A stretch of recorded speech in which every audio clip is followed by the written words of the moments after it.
Ukraine युद्ध का अगला पड़ाव कितना खतरनाक हो सकता है, इसका अंदाजा 3 बड़ी खबरों से लग रहा है। पहला, रूस का अब तक का सबसे बड़ा ड्रोन हमला। अमेरिका, यूरोप की नई पाबंदियों की तैयारी और पुतिन का अपने टॉप जनरल को मेडल देना।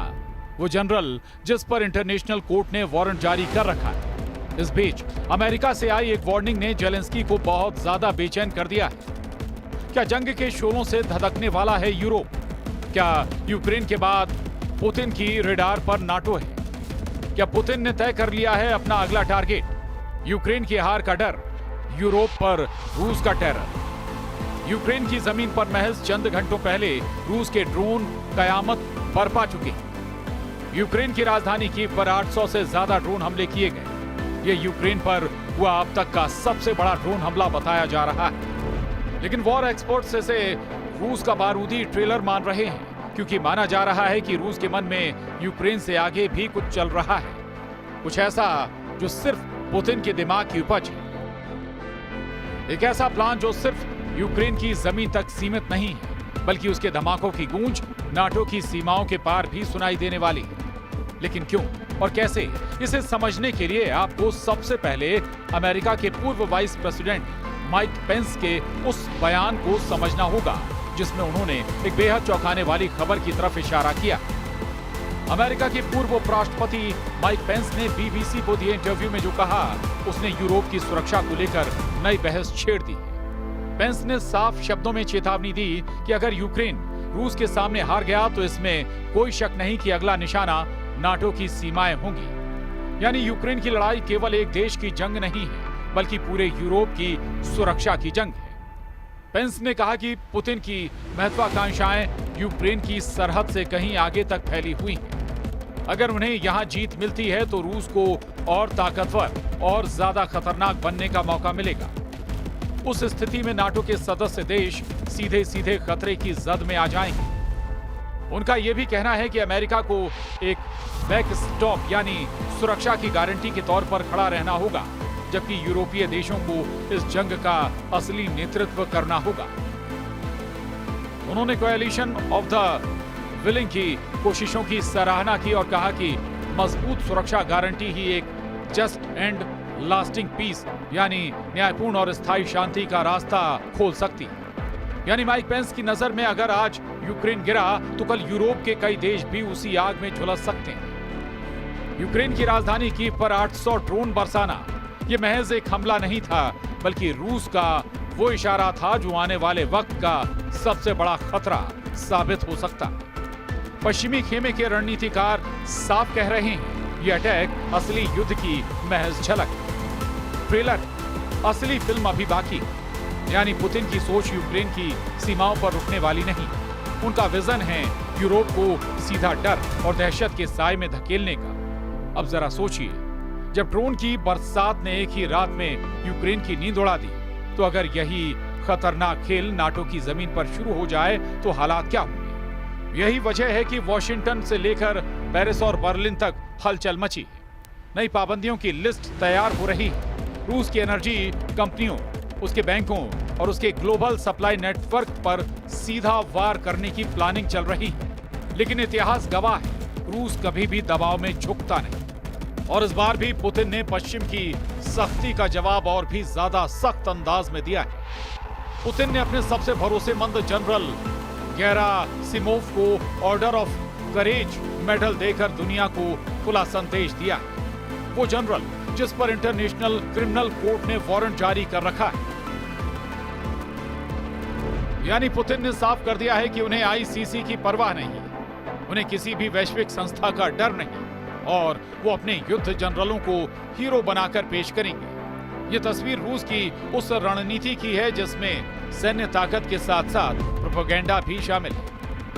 घरेलू मोर्चे पर जनता को यही दिखाया जा रहा है कि उनका नेता पुतिन पश्चिमी साजिशों से लड़ रहा है और उनके जनरल देश की शान है। लेकिन सवाल यही है कि जब दुनिया का सबसे ताकतवर सैन्य गठबंधन नाटो भी इस आग की जद में आने लगेगा, तो क्या हालात केवल चेतावनी तक सीमित रहेंगे या फिर यूरोप सचमुच जंग के मैदान में तब्दील हो जाएगा? क्योंकि ड्रोन हमलों के अलावा रूस की रणनीति में साइबर अटैक, ऊर्जा की सप्लाई रोकना और हाइब्रिड वॉरफेयर भी शामिल है। यानी पुतिन सिर्फ गोलियों और मिसाइलों से नहीं बल्कि गैस पाइपलाइनों और इंटरनेट सर्वर से भी युद्ध छेड़ सकते हैं। यूरोप के लिए आने वाली सर्दियां किसी नए इम्तिहान से कम नहीं होंगी। अगर रूस ने गैस और ऑयल का नल बंद किया तो शहरों की रोशनी से लेकर फैक्ट्रियों की मशीनें तक थम सकती हैं। और यही वो दबाव है जिसका इस्तेमाल पुतिन नाटो और यूरोपीय देशों पर करेंगे ताकि पश्चिम को झुकने पर मजबूर किया जा सके। यानी तस्वीर बेहद साफ है। एक तरफ माइक पेंस जैसे नेताओं की चेतावनी, दूसरी तरफ रूस का अब तक का सबसे बड़ा हमला और तीसरी तरफ पुतिन का अपने जनरल को सम्मानित करना। ये तीनों घटनाएं मिलकर आने वाले तूफान का इशारा दे रही है। रूस की आक्रामक रणनीति को समझना हो तो नजर डालनी होगी पिछले 2 हफ्ते की जंग पर। ड्रोन और मिसाइल अटैक सिर्फ यूक्रेन की राजधानी तक सीमित नहीं रहे। खार्किव, ओडेसा और डोनबास के कई शहर लगातार टारगेट बने हुए हैं। यूक्रेनी खुफिया एजेंसियों का दावा है कि रूस ने ईरान और उत्तर कोरिया से नए बैच में हथियारों की सप्लाई तेज कर दी है। यानी पुतिन इस जंग को लंबा खींचने की तैयारी में और इसके लिए उन्हें सैन्य रसद की कमी रोकनी होगी। अमेरिकी रक्षा विभाग की रिपोर्ट कहती है कि रूस हर हफ्ते औसतन 1500 से ज्यादा ड्रोन और मिसाइलें तैयार कर रहा है। रूस का औद्योगिक ढांचा अब सिर्फ एक चीज पर केंद्रित है, युद्ध। लेकिन कहानी यहीं तक सीमित नहीं। मैदानी जंग के साथ रूस ने कूटनीतिक मोर्चे पर भी अपने पत्ते खोल दिए। चीन और रूस की हालिया मुलाकात को लेकर पश्चिमी विशेषज्ञों का कहना है कि ये मुलाकात सिर्फ दोस्ताना तस्वीरों की नहीं थी बल्कि यूरोप के लिए नया सिरदर्द बन सकती है। चीन ने रूस को सीधे सीधे हथियार देने से इनकार किया है, लेकिन डुअल यूज टेक्नोलॉजी यानी ऐसे उपकरण जो सिविल और मिलिट्री दोनों कामों में इस्तेमाल हो सकें, उसकी सप्लाई पर चुप्पी साधी हुई। दूसरी तरफ नाटो की तैयारी भी कम नहीं। ब्रसेल्स में हुई हालिया मीटिंग्स में फिनलैंड और पोलैंड ने खुलकर चेतावनी दी कि अगर यूक्रेन हारा तो उनकी सीमाएं सीधे खतरे में होगी। यानी नाटो के छोटे लेकिन संवेदनशील देश अब सीधे सीधे रूस को चुनौती देने की मांग उठा रहे हैं। और जब बात पुतिन की महत्वाकांक्षाओं की हो तो एक अहम सवाल हमेशा उठता है, क्या उनका असली मकसद सिर्फ यूक्रेन को गिराना है या फिर सोवियत यूनियन के पुराने नक्शे को फिर से खड़ा करना? क्योंकि उनके हर भाषण में ऐतिहासिक गलती सुधारने की बात दोहराई जाती है। तस्वीर साफ है, यूक्रेन सिर्फ पहला पड़ाव है, मंजिल कहीं और है। अब जरा सोचिए, यूरोप की सीमाओं पर अगर ये जंग फैलती है तो असर सिर्फ टैंकों और मिसाइलों तक सीमित नहीं रहेगा। स्टॉक मार्केट से लेकर ग्लोबल ऑयल प्राइस तक हर सेक्टर इस आग की लपटों में झुलसेगा। पहले से ही जर्मनी और फ्रांस में महंगाई रिकॉर्ड स्तर पर पहुंच चुकी है। अगर ऊर्जा संकट और गहरा हुआ तो यूरोपीय जनता की नाराजगी सड़कों पर दिखेगी। यही वो मोमेंट है जहां पुतिन को बढ़त मिल सकती है, क्योंकि उनकी स्ट्रेटजी सिर्फ युद्ध नहीं बल्कि मनोवैज्ञानिक दबाव भी है। अगर यूरोपीय जनता अपने नेताओं पर दबाव बनाएगी तो नाटो की एकजुटता खुद ब खुद टूट सकती है।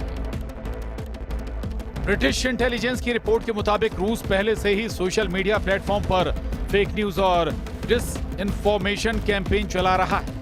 यानी यूरोप के भीतर से ही यूरोप को अस्थिर करने की कोशिशें शुरू हो चुकी हैं। तो सवाल यही, क्या ये सब मिलकर यूरोप को उस खाई की ओर धकेल रहे हैं जहां से वापसी नामुमकिन होगी, या फिर अमेरिका और नाटो अपने संयुक्त मोर्चे से रूस को रोक पाएंगे? इतिहास हमें यही बताता है, हर बड़ी जंग पहले चेतावनी बनकर सामने आती है और इस बार चेतावनी यूक्रेन की जलती हुई धरती से उठ रही है, जिसकी गूंज यूरोप तक सुनाई दे रही है। लेकिन इस पूरी जंग का सबसे बड़ा हथियार सिर्फ मिसाइलें और ड्रोन नहीं है, असली बारूद है प्रतिबंधों की सियासत। अमेरिका ने रूस को दबाने के लिए जिस सेकंड स्टेज सैंक्शंस का रास्ता चुना है उसे समझना बेहद जरूरी है। डोनाल्ड ट्रंप ने अपने नए फरमान से साफ कर दिया है कि रूस पर अब सिर्फ सीधी पाबंदियां नहीं लगेंगी, बल्कि जो भी देश रूस की मदद करेगा वो भी अमेरिकी शिकंजे में आएगा। इसे कहते हैं सेकेंडरी सैंक्शंस, यानी रूस के साथ बिजनेस करने वालों पर भी वही सजा जो रूस पर लगाई जा रही है। सोचिए इसका असर कितना बड़ा होगा। रूस से तेल खरीदने वाले, रूस से टेक्नोलॉजी लेने वाले, यहाँ तक कि उसके बैंकों से ट्रांजैक्शन करने वाले भी अब अमेरिकी रडार पर होंगे। यानी ये जंग रूस बनाम अमेरिका नहीं रहेगी, बल्कि रूस के साथ खड़े देशों बनाम अमेरिका और उसके सहयोगियों में बदल जाएगी। और यहां सबसे बड़ा सवाल उठता है, भारत जैसे देश पर इसका असर कैसा होगा। भारत ने अब तक रूस से सस्ती कीमत पर कच्चा तेल खरीदा है, लेकिन अगर अमेरिकी सेकेंडरी सैंक्शंस लागू हो गए तो भारतीय कंपनियों और बैंकों पर भी असर पड़ सकता है। भारत को अपनी ऊर्जा सुरक्षा और रणनीतिक रिश्तों के बीच बेहद नाजुक संतुलन साधना होगा, क्योंकि अमेरिका की कोशिश साफ है, रूस की सप्लाई लाइन तोड़ना, उसे अकेला करना और उसके युद्ध के इंजन को ठप करना।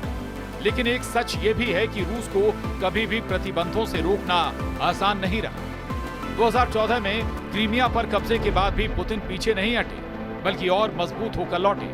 और आज भी जब रूस पर 15,000 से ज्यादा प्रतिबंध लागू हैं, तो उस वक्त भी रूस की वॉर मशीन और ज्यादा खतरनाक रूप ले चुकी है। असल डर यही है, पश्चिम की ये पाबंदियां कहीं रूस को और ज्यादा आक्रामक न बना दें, क्योंकि अगर पुतिन ने मान लिया कि अब खोने के लिए कुछ नहीं बचा, तो उनके कदम और भी खतरनाक हो सकते हैं। और यही वो मोड़ होगा जहां से यूरोप की सरहदें जलती हुई आग में बदल सकती हैं।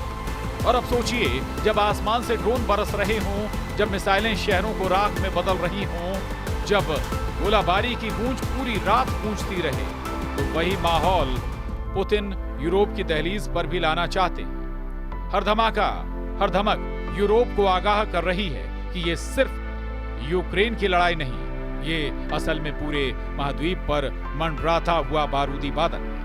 अगर रूस ने नाटो की सरहदों पर एक ही मिसाइल दाग दी, तो फिर खेल सिर्फ दो देशों का नहीं रहेगा, ये तीसरे विश्व युद्ध की दहशत में बदल जाएगा। जरा सोचिए, ड्रोन का झुंड अगर पेरिस के आसमान में मंडराए, मिसाइलें अगर वारसा की दीवारें तोड़े, साइबर अटैक से अगर लंदन की बत्तियां बुझ जाएं, तो यूरोप का नक्शा किस तरह बदल जाएगा। और यही वो पल है जहां रूस सिर्फ बारूद से नहीं, बल्कि डर से लड़ाई जीतना चाहता है। पुतिन का दांव साफ है, हर धमाका, हर मिसाइल, हर ड्रोन सिर्फ जमीन पर वार नहीं करता, बल्कि यूरोप की हिम्मत और उसकी एकजुटता को भी तोड़ने की कोशिश करता है। यानी खेल अब खुल चुका है, एक तरफ नाटो के बारूद के ढेर, दूसरी तरफ पुतिन की मिसाइलों का तूफान, और बीच में फंसा पूरा यूरोप। सवाल यही है, क्या ये धमाके सिर्फ चेतावनी है या फिर असली महायुद्ध की शुरुआत?